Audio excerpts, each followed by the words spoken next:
Hi, this is Mark Remke with Pathways Dojo and Ninjas in Nature, and this is a part of our Ninja Mentoring series. I wanted you guys to be able to check us out at pathwaysdojo.com and ninjasinnature.com, and we're going to go over the story of how I got into martial arts, the beginning. So check this out, and I hope you enjoy it. And so what we wanted to go over today with you guys is a story of how I got into martial arts. And so I grew up in a neighborhood in upstate New York, and our neighborhood had a bunch of kids in the neighborhood. I mean, every house we knew who they were.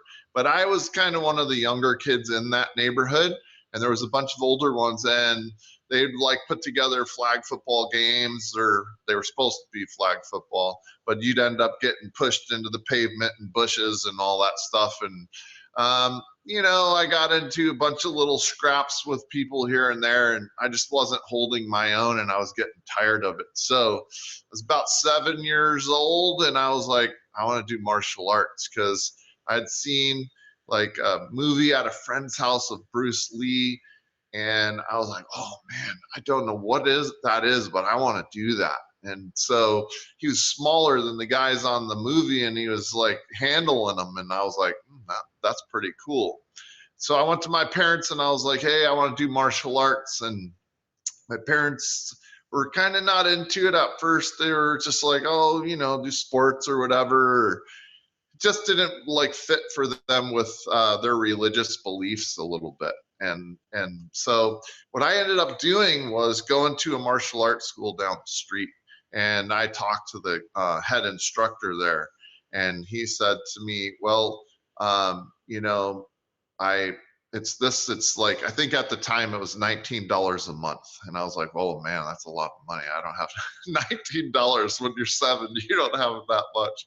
But I was like, I could probably mow lawns and like stuff like that. They wouldn't let me get a paper route yet. I tried already. But he said, okay, I'll let you vacuum and clean windows and stuff like that. If you do that, I'll let you start to train. And so that's how I started training, was doing a trade with my instructor. But one of the things he said to me after I'd been there for a few months is he said, well, I could tell you really like this and that you have commitment. And so what I'll do is I'll make you a promise. If you stay with us and you become a teacher someday, you have to give back to the other people. So I will keep your rate at a discounted rate, because he started to charge me later on, but you have to teach classes. So by the age of 10, I was already teaching kids classes, and then he started me to start teaching adult basics. And one day this adult came in, and I'd been training 3 years then, and he was like, I'm not going to get trained by a kid. What does a kid know? And so my instructor said, well, put on your sparring gear and let's see how this works out. And so he goes, don't hold back, you can unleash on him. And so we had a nice sparring match, and at the end of the sparring match, the adult was like, okay, he can be my teacher. And so it was really fun because I was a little kid, but I really paid attention, and it really taught me how to defend myself, how to have confidence, how to have integrity, how to have follow-up. Like, I would show up before time. I would make sure to clean up. I would, wash windows, vacuum carpets. I would make sure all the drinks were stacked. And it was just such a good thing on so many levels. And I learned how to interact with, like, my first interactions with adults on an adult level, where it wasn't them talking to a kid, but it was more like a peer type of thing where we were doing an exchange back and forth. And so this is really where my career with martial arts started. And then I started to look at other martial arts and look at different things with that. And it just became unbelievable, because I started studying more than one martial art. And it was like I was insatiable. I was like training 7 days a week. I made stretching systems and ways to train at home, and I'd put on music and just work out. And I just had this thing in me for martial arts. It was like I had found my like calling, that like ancient calling inside of you. When somebody finds that calling that's been like the one that was kind of destined for them, it's like you know it.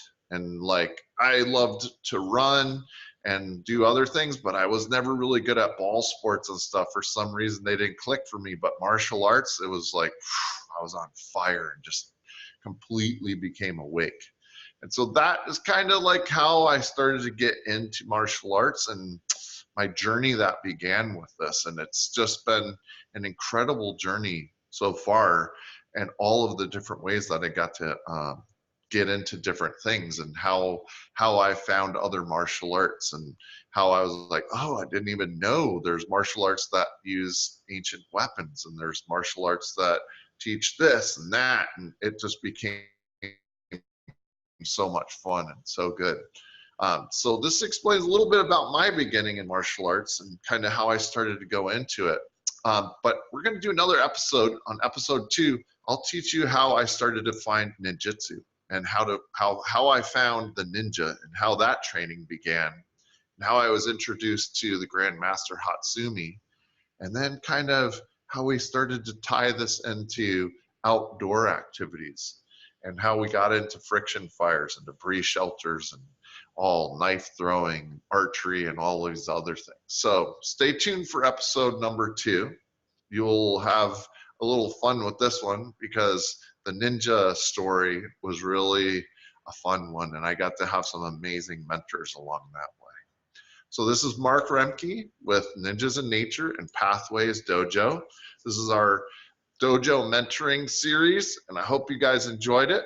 If you need any more information, check out pathwaysdojo.com or ninjasinnature.com, and go on there and you'll find out all about our new programs that we have. We have a study at home course that is amazing. So I hope you have a great day, and I'll talk to you soon.